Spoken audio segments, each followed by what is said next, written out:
Wow, it is here. The wait is over. Yes, ladies and gentle fans, the kickoff week of 2023, the beginning of a new NFL season, our commitment to the Goliath as we are consumed by the ever-loving, giant, growing, entertaining, all-consuming storm that is football. The NFL is nigh, Andy Hart. 'Tis nigh. Patriots kickoff. Tom Brady week. So much going on in 1 week. And here we are at Six Rings and Football Things to give you everything you need to know in the wide world of Patriots, Pats, Eagles, NFL 2023, and so much more. Your old pals, Nick Fitzy Stevens and Andy Jumbo Hart here, brought to you by, of course, WEEI Odyssey and 2400 Sports. We are kicking off an absolutely spectacular and wild week. We've got special guests planned. We're going to go behind enemy lines later in the week, give you the latest preview and news on Pat's Birds come Sunday at 4:25. But we begin, Andy, with some interesting notes and nuggets here in our season preview podcast before we get to our predictions on offensive and defensive rookie of the year, breakouts, comebacks, the record, playoffs, and so much more. Let's begin cleaning up a couple things that may have slipped through the cracks or made the wire that we didn't get a chance to weigh in on over the last couple of days as we were spending a lot of time on the terrestrial airwaves. First things first, this new emergency quarterback rule seems to have ruffled a couple of feathers locally, if not nationally. I think a lot of people thought, now coming off of last year's NFC Championship, that the emergency quarterback rule would allow for teams to carry three quarterbacks on game day, but not have the third quarterback count against your active 53, if I'm not mistaken, correct? Yes, basically. Yes, exactly. See, you had to say yes, basically, because there's just so much gray in here. And I kind of want to divine what it all means. Yesterday, our guy, Mike Cadlick, WEI beat reporter, weighed in with a quick emergency pod and reaction to the quarterback rule. I know, but Cadlick fired up, if I may say, is still kind of adorable. Yeah. Oh yeah. Like, no, me getting fired, like you getting fired up is like the little powder keg fire guy from Inside Out, and me getting fired up just sounds like a bad Richard Dreyfuss. But Cadlick was almost like, "Oh, sit down, buddy. That's adorable. Yeah, cute how you're all worked up right now. Yeah. Oh, come on, just go have some pickle pizza. You'll be fine." But I'm with him in that. So what is it, Andy? Just break it down further for the audience in case they missed the emergency pod or they didn't get a chance to read up on this. What does this like? Basically, it seems like Mac is your starter, and now that they signed Matt Corral, if anyone thought they were going to be able to elevate Bailey Zappi because he's more familiar with the system to be the second string quarterback on game day, it sounds like he can't be now. Unless he is on the active roster, not an elevation from the practice squad. So he can't leapfrog Corral.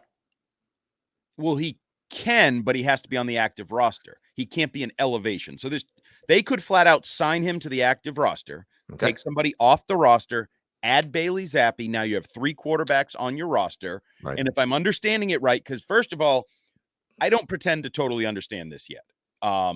It was sort of vague and general more in the spring. And then they put out this, what did they call it?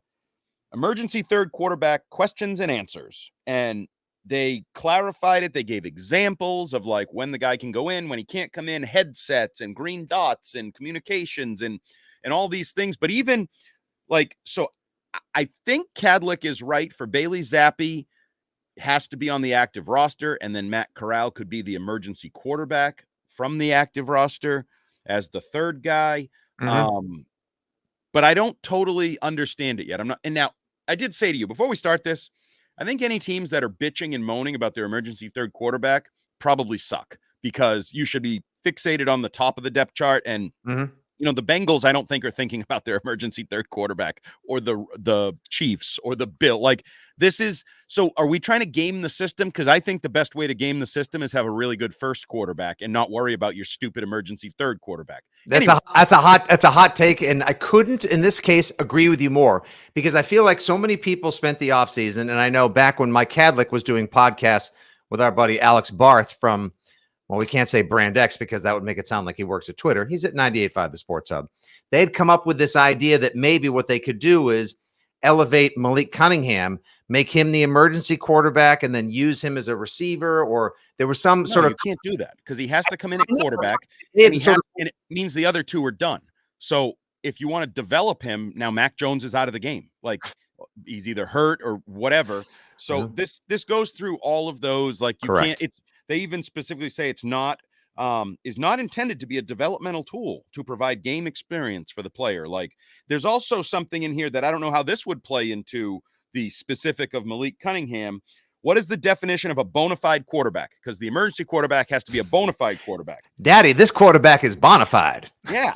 Well, I don't know if he is or isn't, but there's like a bona fide quarterback is just defined as a player who wears a jersey number or authorized for a quarterback and is an established quarterback, e.g. someone who has customarily played the position in past professional or college seasons, which Malik Cunningham would qualify. What the hell is this? But then it also says is a player who takes regular season snaps only at quarterback during at least 3 weeks of practice, including any week the player is listed as the third quarterback.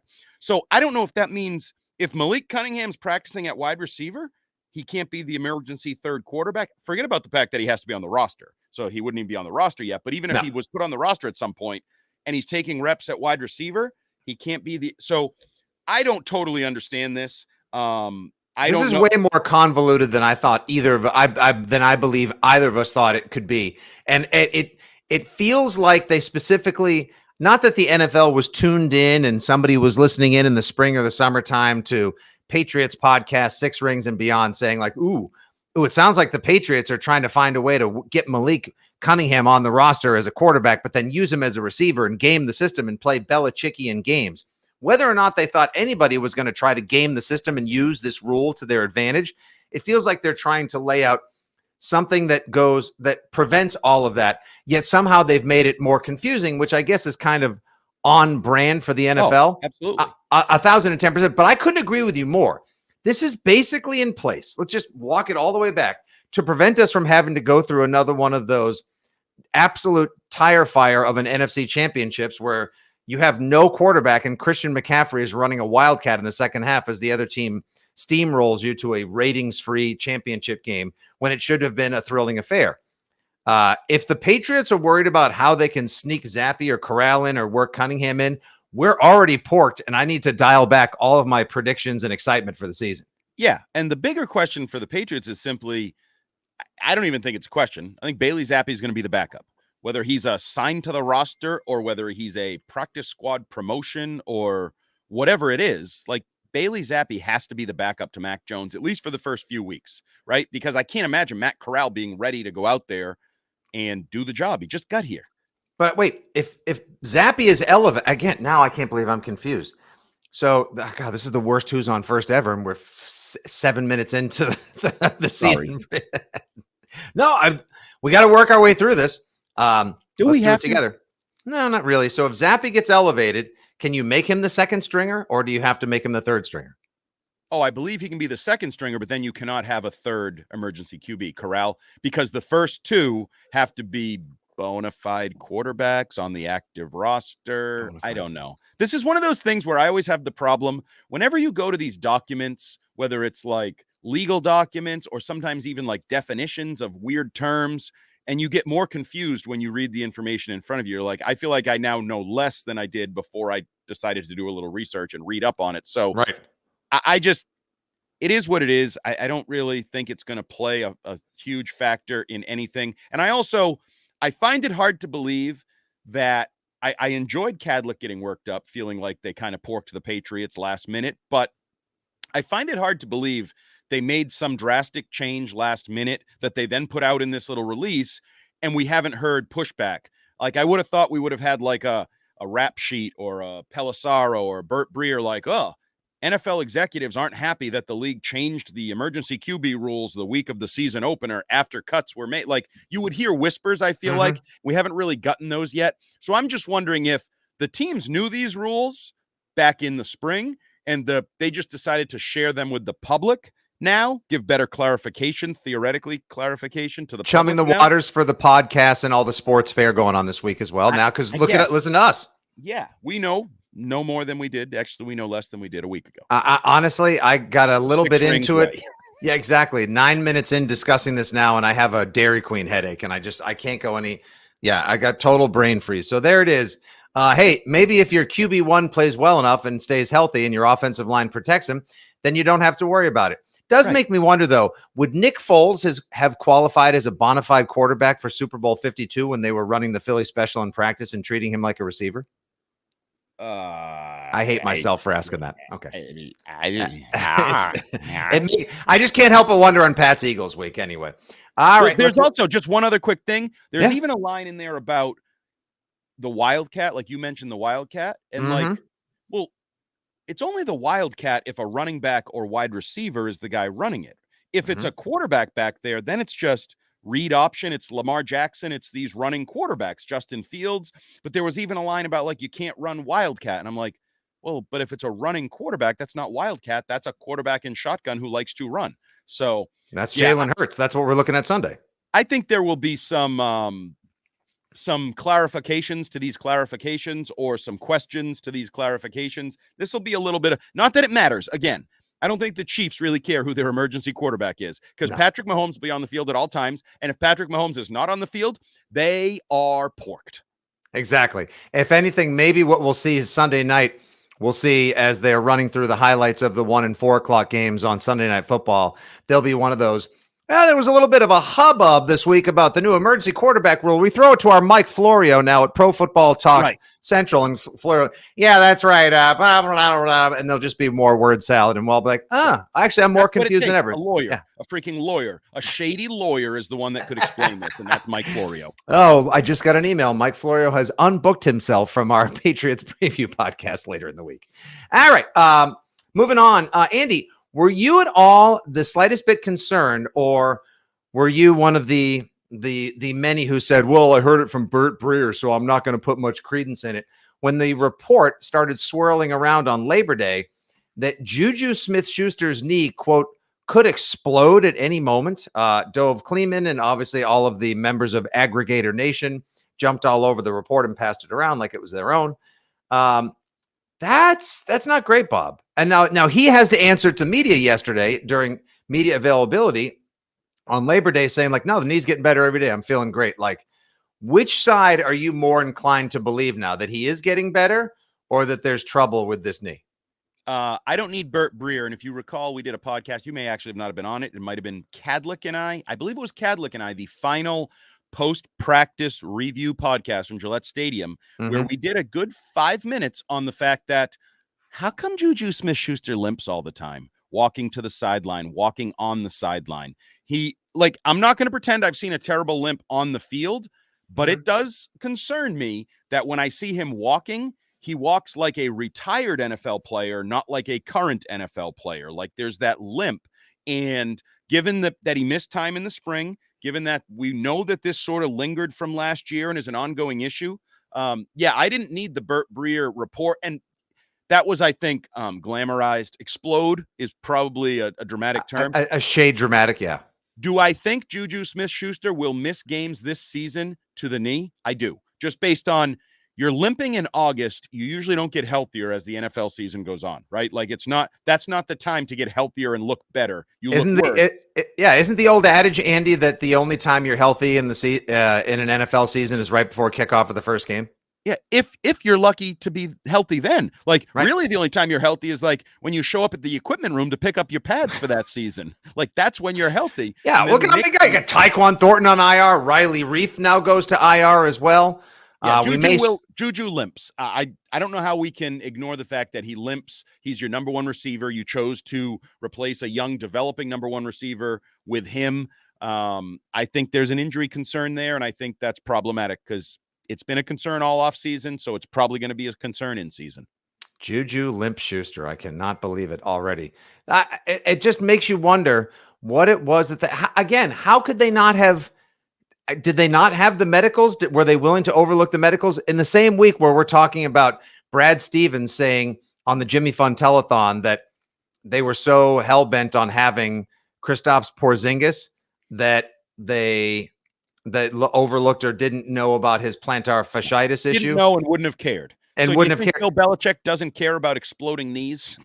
Yeah, Like did he that's gonna not be a know, red or did flag. he care about the fact that a knee could explode on his de facto number one receiver?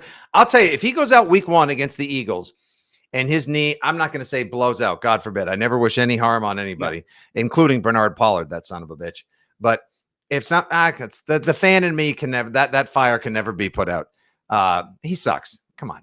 He's the tiki doll of Pat's Nation. Anywhere that guy ever went, bad things happened. All right, yeah, fine. He had a fine NFL career, whatever. I still hate him. But if something happens to Juju and he has to miss time, the hand wringing and the screaming and the pitchforks and the oil torches of just like, what was wrong with Myers, Belichick? You had to go get. Yes. Yeah, exactly. Any last little things, observations about Brady week, Brady fever? Obviously, we did a little Monday show kicking things off on Labor Day on WEEI. It'll be mentioned and talked about every day. Brady went on the Let's Go podcast Monday night, spoke of how he's so excited to come back, reconnect with old friends and family, make himself more part of the Patriots community that he had to sort of, I won't say fully excommunicate himself from over the past couple of years, but definitely had a conscious uncoupling, if you will. And there's been slow reintegration and reconnection. And now, whether it's for emotional purposes, business purposes, or a combination therein, he's coming home. He'll be back. The fans will be worked up into a total lather. There's surprises before the game, halftime.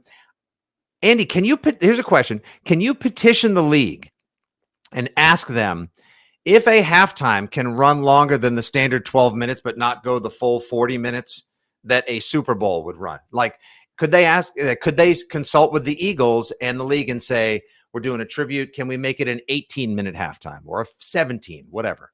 I honestly do not know the answer to that, but I don't think so. I think you're pretty locked into a regular season game. This is halftime. It's all pretty structured so that the games end at the right time. Now, this is a little different. This is a later game, so you have a little bit bumper room window time there. But I'm sure CBS would love all the rate. Please draw it out as long as you want. We're just going to sell ads and chips and beer and trucks. And that's what I want to get to. I did it on the Breaking Boston podcast this week, our sister podcast on Odyssey, the Odyssey app. We're like an adopted sister, but that's okay. Fine. You don't have to be mean. And I talked about it. I did a video on it for weei.com and our friends over at McFarland. I think it's great for fans. I think it's great for Tom Brady. It even brought a smile to Bill Belichick's face that it is Tom Brady week and we're welcoming him back and honoring him. I don't necessarily think it's good for Mac Jones and the 2023 Patriots to be looking at Tom Brady all week long on Sunday at halftime, opening the door to the locker room, doing whatever the hell he's doing in that new Budweiser things. The Bud Light Pavilion, which is clearly located behind the world's largest single panel TV screen next to the fancy new lighthouse. Right. Like, I don't. Which is still, by the way, under construction and the friggin' state. They'll be fine. It's symbolic of the team, which means the team is still under construction. We don't know who's playing right tackle. We don't know who all these people are. So you might as well have construction to the lighthouse. There we are, hive mind once again. I thought last year, as we saw them working on the beer hall, the lighthouse, and everything, I thought that was just like it was like the Onion headline of like world's largest metaphor sinks in ocean for the Titanic, their greatest headline ever. Like literally giant metaphor in end zone for New England Patriots, still under construction. Yep. So does that mean that they finally will come together Sunday by 4:25 p.m.? I think they'll be capable to play the game just like they will be capable of hosting a game. Will it be finished and perfect and pretty and as good as it could be? No, it will not be. And I don't think it's fair to Mac Jones and these Patriots to have to see the embodiment of glory days and greatness in New England and the measuring stick for what it's supposed to be. I don't like it. I would have liked them to do this in October, later in the season, once this team has kind of established itself for better and worse, right? Maybe Mac Jones sucks, and by mid-November, early November, we're like, he's not the guy. But as he's trying to be the guy, trying to have a make or break year, a bounce back year, come back from Matt Patricia and bond with Bill O'Brien and do this thing. Oh, and by the way, the best pass rush in the NFL is on the other side of the ball.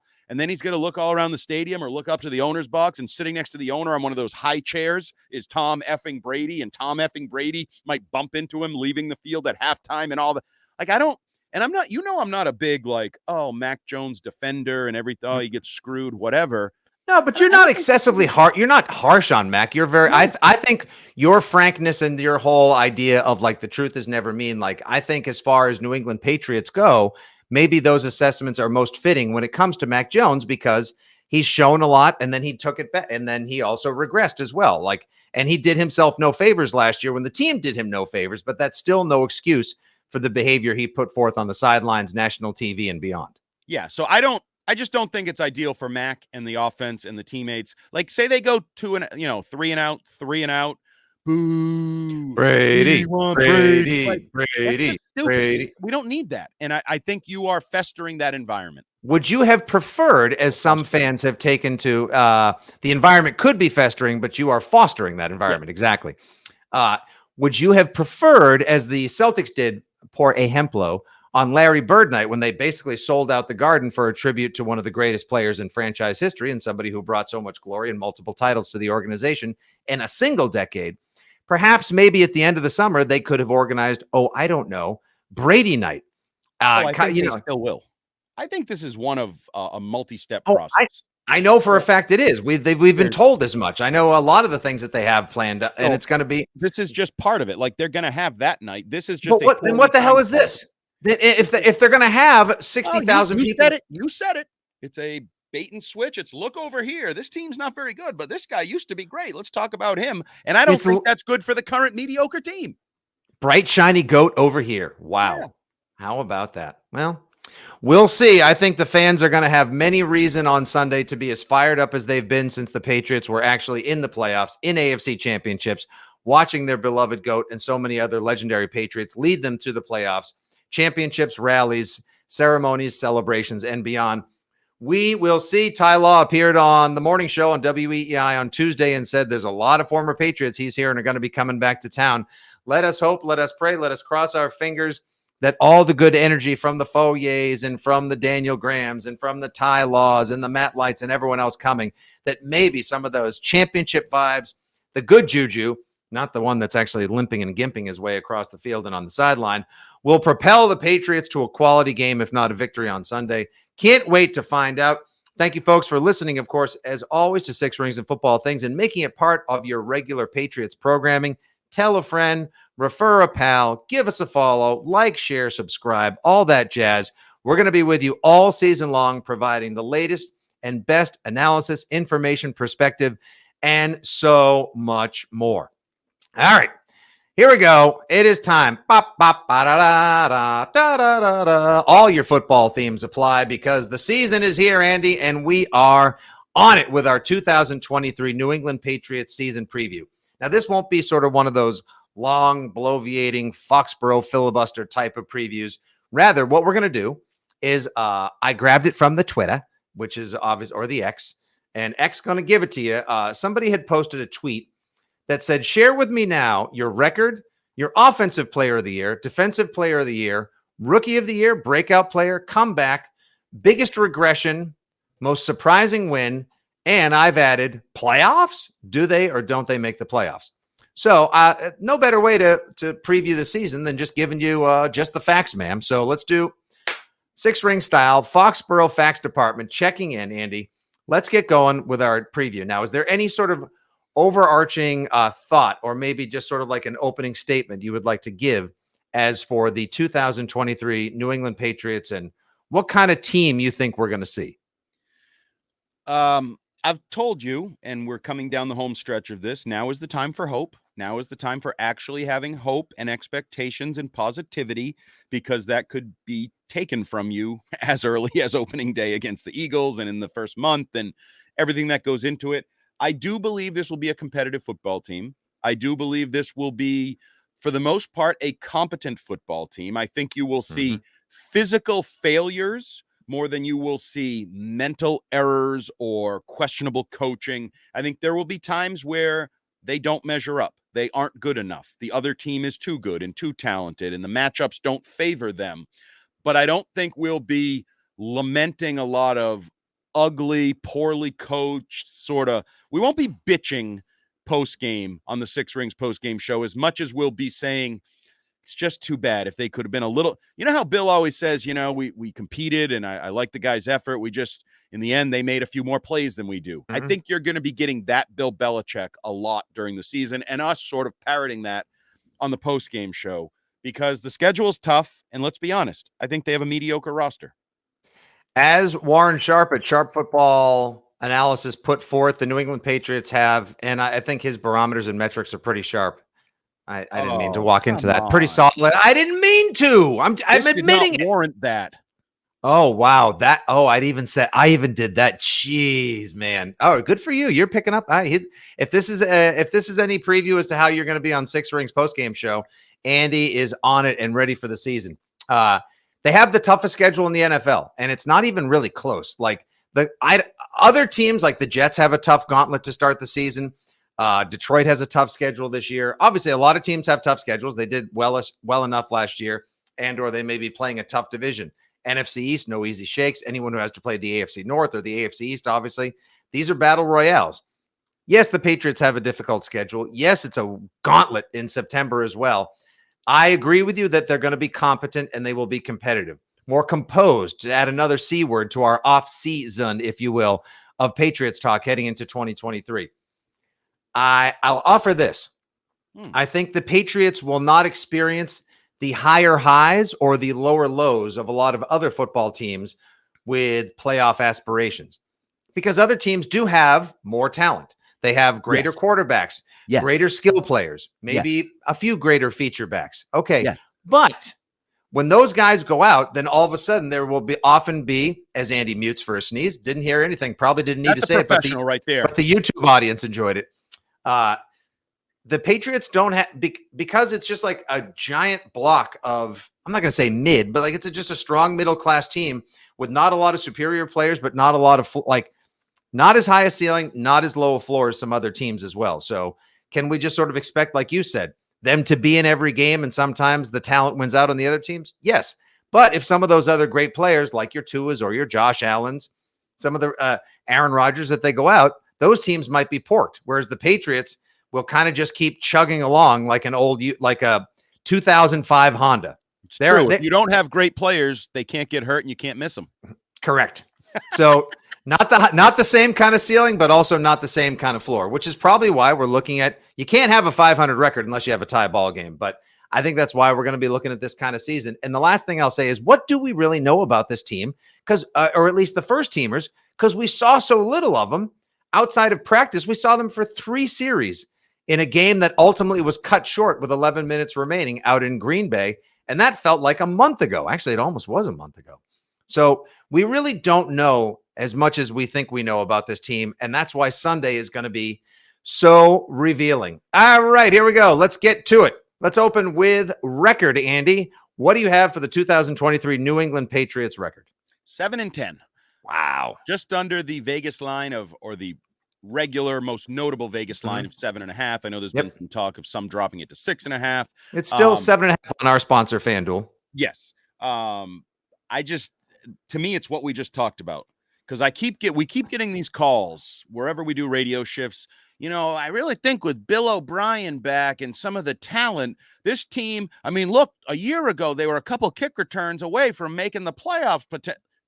Yeah, I think if this team got to play last year's schedule, they'd have a shot. Unfortunately, they play this year's schedule, which is really difficult. So competitive football team, not quite talented enough. Maybe don't quite get the breaks. 7-10. Okay, I have them finishing at 9-8. What? You're laughing at a winning record? I didn't say whether or not yet they were going to make the playoffs. I think they finish 9-8. I will say that I think they get off to a rocky start. I got 1-3 in September. Boom. All hope may be lost, but then the team will start to gel. They'll come together. And later on, there may be some surprising wins on the horizon. We'll get to that later. But I have them at a winning record, 9-8. No calls for the head coach's job. Some faith renewed in Foxborough. As to who's on the team the year after that and what that looks like, we will see. All right, your offensive player of the year, Andy, is my guy, Ramondre Stevenson. I think he's going to stay healthy. I think the ability to tap out when needed and share the load with Zeke is going to help him. I think having the sounding board and the veteran and like similar styles. I think there is a lot of benefit for Ramondre Stevenson with the arrival of Ezekiel Elliott. I think Mondre is going to be up near 2,000 yards total from scrimmage with receptions and rushes. I think Ramondre Stevenson is the best player on the Patriots. I think he's closest to the top of his position, and I think he's going to show it. Stay healthy, Ramondre. Show your stuff. That's why the Zeke signing wasn't just, oh, look, hey, we tried to grab some fading star power, or hey, we realized we had no depth in the running back room, which they really didn't, since James Robinson was sent packing a while ago. Now he's getting a workout for, I think he's getting like his third team's workout right now. Yeah, I think he's toast. I think he's sadly, I think that I'm like Brad Stevens. Had I known the medicals on James Robinson, I would not have been as high on him in the spring. Unfortunately, Brad Stevens actually runs a team. I just BS about the team on a podcast. Your hype train didn't even get a chance to like catch fire on the tracks and provide a show. It was just decommissioned and sadly taken off. Like it was like a steam engine that just exploded. Like what are we doing? It was like in Star Wars when before they bought R2-D2, they were grabbing the other droid away and it just popped and caught fire and they're like, "Wow, what are you trying to? This R2 unit has a bad motivator." Yeah, sure. Just say yes. It's fine. Listen. I didn't drag you into RoboCop. It's fine. But anyway, okay. I'm gonna go with like the pick. I'm gonna go Mac Jones. Again, why laughing at Mac's success and the winning record? Why? Listen to you. He has no offensive line and no receivers. No problem. But he does have a Billy O'Brien. He did get a chance to work with a Billy. Does Billy O play? Right tackle or tight end or lead receiver? He plays get the ball out of Mac's effing hands as quickly as possible, which is the most important thing for Mac to do. Who? Someone. Oh, good. I'm glad you could have. Your guy, Ramondre. That's who. Okay. And you know what? All of his yak counts. All of Zeke's yak counts. All of Kendrick Bourne's yak counts in Mac's favor as well, as will the touchdowns that Hunter Henry and Mike Gesicki catch when they're down by 24. Oh, come on. Kidding. Just a little comic relief. No, I think Mac Jones' bounce back season is at hand. I do think he's going to play well enough to get the fifth-year option picked up. I do think he showcases that he is a more than competent, a professional quarterback. He's not just the latest in the long line of Alabama quarterbacks who couldn't cut it at the pro level. He's no John Parker Lewis or any of these other. He's not even AJ McCarron. I think he proves that he's worthy of playing in the NFL and has a rock solid season this year, which is why I have him coming on a little bit later as well. Your defensive player of the year, Andy. So I'm going to go chalk here, Matthew Judon. Can he do it a third year in a row? Why not? He's pretty good. He seems pretty youthful and energetic, even though he's aging. I think he's engaged. And in reality, he could benefit from the oncome of Uche and Barmore and Keon White, and maybe offensive lines having to sort of pay a little bit more attention across the entirety of the defense and the front there. But until someone else shows me they can be that guy, be him, quote unquote, that consistent, make plays, do it. And I know some people are like, oh, no, Judon's not even that guy. He fades late in the year. Maybe he fades a little bit. A lot of NFL players do. It's a long effing season. I still think he's your best defensive player until somebody else takes that mantle from him. I'm going to go with contract year Kyle because Kyle Duggar. I think Kyle Duggar has a complete season that elevates him contractually, maybe not all the way up to Derwin James level, but puts him in the offseason shopping for a Jesse Bates type of 4-year, $64 million deal. Couple of picks, maybe 2 pick sixes, couple of sacks, passes defended, hitting hard. The anchor, the star of a surprisingly good Patriots back end of the secondary, the safety unit as well, led with Jabril Peppers, Adrian Phillips, Marty Mapu, Marte, if you will. We're still not sure if we qualify him as a linebacker or a safety. I don't need to put him in a box, maybe just down in the box, but not in a specific label box. That's all I want on him as well. But I see a big year for Kyle Duggar as well. Judon, yes, and he definitely will benefit from the pass rush led by Uche, Barmore, Keon White, Dietrich, and others. Andy, your rookie of the year on the Patriots would be? I am going to go the obvious answer that people want to be. I don't think it is going to be, I'm a little down on the first round pick that he trended in the wrong direction in August. And I also think he is going to be hindered by the fact that when a cornerback screws up, it's very obvious. It gets replayed a lot. Everybody sees it and knows it. I'm going to say Keon White flashes enough positively, and his mistakes get covered up by the fact that he's in the trenches. He's playing, you're not going to see every one of his mistakes magnified on TV the way you will for Christian Gonzalez. So I'm going to say Keon White. I think he's going to push 10 sacks. I think he's going to be a high single-digit sack guy. I like the idea of Keon White. So give me Keon White as your defensive rookie of the year. Well, I was just keeping my hands warm by the heat of that take right there. That was a nice fireside prediction. I'll go chalk. I'll go Gonzo. I think he probably does struggle, or at least not struggle, but doesn't showcase like that first round talent or, wow, this guy should have gone in the first 10 picks talent. It's going to take him a little while for his game to come together. Talk to me so long as he's healthy after Halloween. I think second half of the season, Gonzo, maybe starting around the Bills game on the 22nd into Halloween and beyond, picks it up, really learns the ropes. And by the end of the season, we're talking about somebody with veteran presence after only a rookie year in the league who's showcasing better tackling, better hitting, all the fundamentals you want of a long, lean, solid cornerback one. Yeah, you don't have to worry about calling him a shutdown corner. But I'll go chalk with Gonzo. I have high hopes and very good expectations for him. Your breakout player, Andy. Okay, so my breakout player, this is as much a projection and a hopeful projection as it is necessarily an expectation. I was hopeful this guy would break out last year. He did not. And I think we've seen some signs of it in training camp, but he needs to put it together consistently. You can only be young for so long. You can only live off potential for so long. Christian Barmore, getting close to time to pooping or getting off the pot. I need you to be a force in the middle of the defense. All the tools are there. All the athletic ability, the size, the strength, everything. Christian Barmore needs to be what we think he can be rather than what he has been. And he needs to stay healthy because obviously I think that knee was a part of the disappointment of his sophomore year. Christian Barmore needs to take the jump to Pro Bowl caliber player. Now, would that also mean that he would qualify as your comeback player of the year? No. Oh, so you chose someone different because obviously if Mac Jones is offensive player of the year for me, that would qualify him potentially for comeback player of the year. Spoiler alert, I chose someone different as well. Good to know, Andy. I'm going to go, maybe this is a bit of a chalk pick as well, but I'm going to ride the coattails of my guy Peter Schrager at Good Morning Football. Pop Douglas. So long as somebody, the same way Tua worked with somebody like a judo instructor teaching him, quote, how to fall this offseason. I would love, and of course, how do you learn how to fall when you're working with like a 175-pound, wiry, sinewy judo instructor and not a 340-pound defensive end breathing down your neck and coming at you like a runaway freight train? We'll see how that works out for him.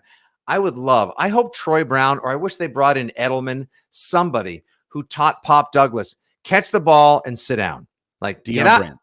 Deion Branch is the guy that did it best, I think, as a Patriot. He's great. You're Reggie right. Wayne was good at it for the Colts. Those smaller receivers that aren't like, I think Edelman got yoked up a bit, got stronger, whereas I think Deion Branch really mastered the art of getting down. So if you're going to bring in a Hall of Fame team alumni, I think Deion Branch with Demario Douglas could be some nice work.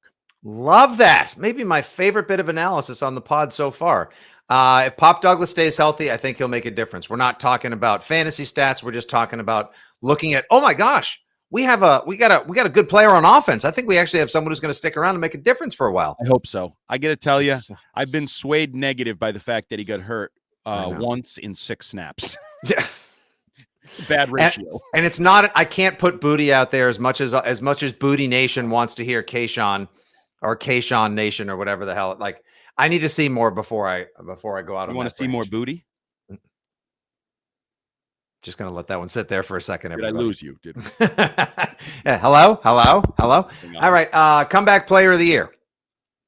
So here I'm going with my guy that I think is going to be phenomenal this year. I've told you all along, I think he's going to be the leading receiver on this team. I like his energy. I'm not sure if he's stank, or stunk, but give me Kendrick Bourne to make plays, to get back to and build from his first year in New England, where he set career highs in receptions, yards, and touchdowns. I think he does that again for the New England Patriots, for Bill O'Brien, for Mac Jones, Kendrick Bourne. And we had Giardi talk about it on our Fitzy and Hart program when we were filling in last Friday. And it made its way to .com as well. That actually made a lot of waves. He thinks that Kendrick Bourne has looked better the second half of training camp in the preseason than he ever has in his time in New England. I agree with him. I think Bourne is taking off. I think Bourne is going to have a magnificent year.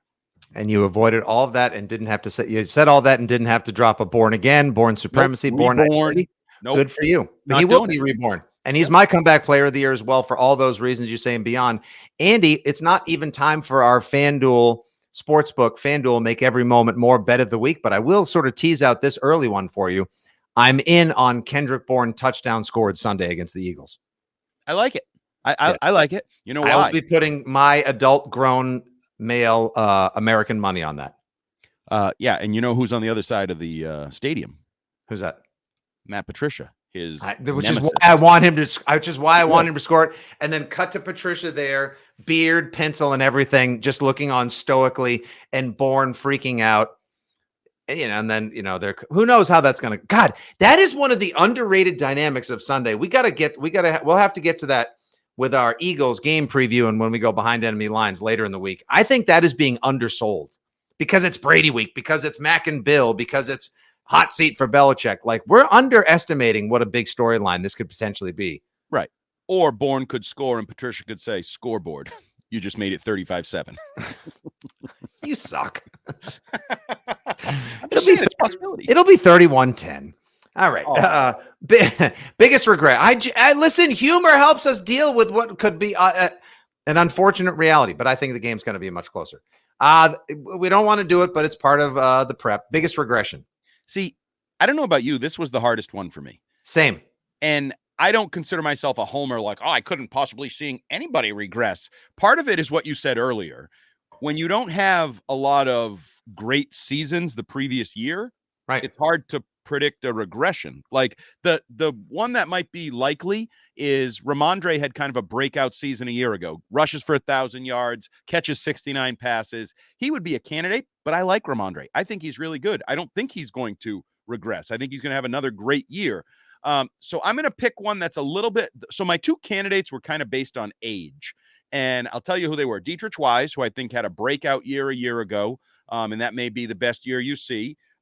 Lawrence Guy was a candidate because I think he's just flat out getting older. But I'm going to go with Adrian Phillips. I think you're going to see him start to take a back seat to Kyle Duggar and Mapu and maybe even Jabril Peppers. So I think you may see less playing time for Phillips. I think you may see him in coverage at times and go, oh, yeah, he's starting to look a little – he's closer to the end than he is the beginning. Maybe he's – or maybe his playing time gets cut down a little bit as well because you'll want your – Jabril Peppers, honestly, if I wasn't so hype on Kendrick Bourne offensively in a contract season, I would have maybe even put Peppers.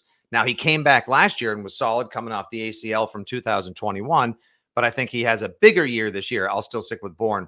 Biggest regression for me, Judon. Oh. Now here's why. Because it looks like he has a massive regression, but he doesn't. He's still an impact player, but if he finishes the season with like 11 sacks and not 18, everyone's going to say, what happened to Judon? Did he get old overnight? He held out for the money. Where's he been? It's because your Keon Whites and your Christian Barmores and your Josh Uches.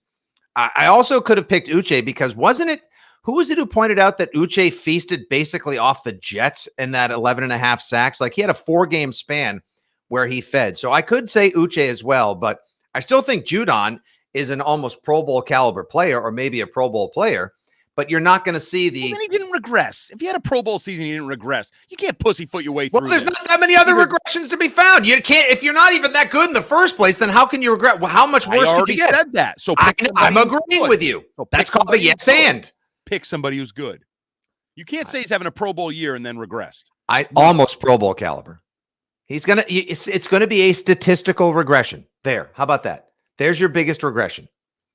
My biggest regression is doing this damn show with you. Not having more aggression. My biggest crap out of you.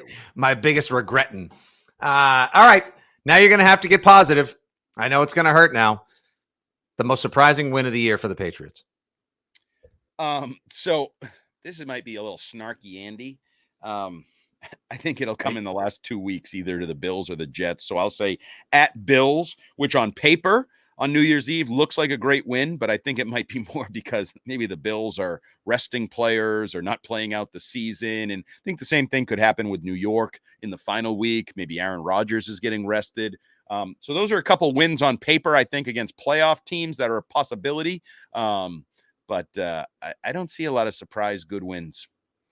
I'm not going to say the opener because I think the opener, not to put the cat before the horse, but I think the opener is going to be a tight, well-played, contested affair that likely will go the way of the Birds. However, I think the most surprising win of the season, first win against the Bills in some time, I'll go October 22nd at home against Buffalo. I think that's right around the time, should the team stay healthy, that things will turn. After a tough opener in September, they pick up a couple of wins against the Saints. And I think after that, they play the Saints, the Raiders. They win those 2 games. They're going to be 3-3 when they play the Bills, and they're going to get the win, a shocking home win before Halloween. Everyone's fired up. The Pats will be 4-3. Oh my God. People are talking about, did Belichick do it?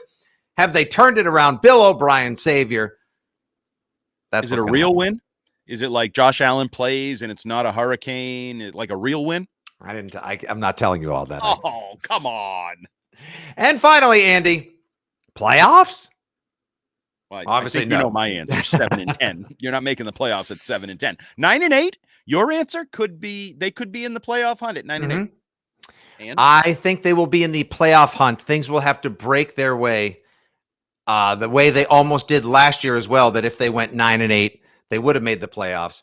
My prediction is that they go 9-8, except this time they're the team that goes 9-8, kind of like Pittsburgh last year, but is on the outside looking in. Sad. I know. 10-7 would get it done if they shock some people, turn some heads. Big surprises along the way if they come together quicker or get through the gauntlet with a 500 record even, maybe, just maybe. But I see them 9-8. I don't see them finishing in the bottom of the AFC East, but I don't think that they make the playoffs. Oh, so they are the third place team in the East at 9-8. Correct. Who's in the basement?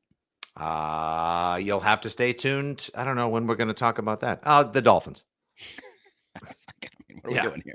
It's the Dolphins. I have the Dolphins. Okay. I have Jets and the Bills making the playoffs.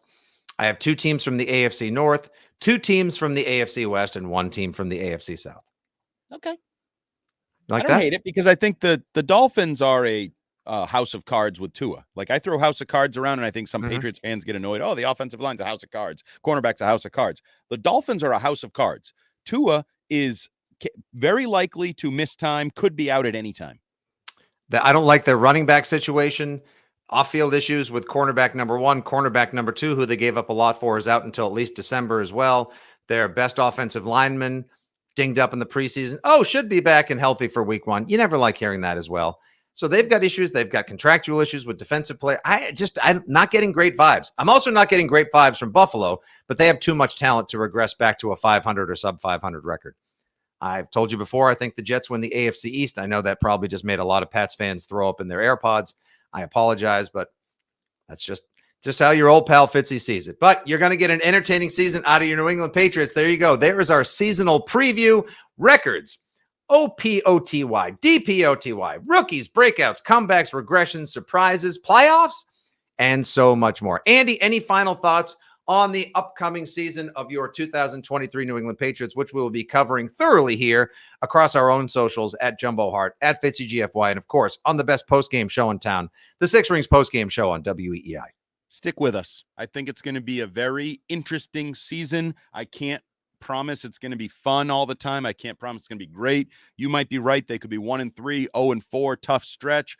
Don't give up on it. If you're a true Patriots fan, I know it can get difficult and you're used to winning and success and you might just want to throw something and walk out and burn a jersey from Mac, whatever it may be.